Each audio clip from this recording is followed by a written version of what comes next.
घर के पान के बीड़वा, केकरा घर के फूल, केकरा घर के लाल से नूरवा, छठी मैया करेली कबूल।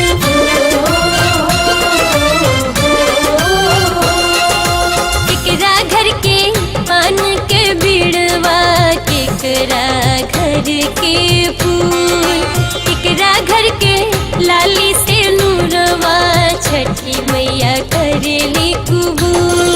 पनहरिया घर के पान के बीड़वा, मलिया घर से फूल, पनहरिया घर से पान के बीड़वा, मलिया घर से फूल।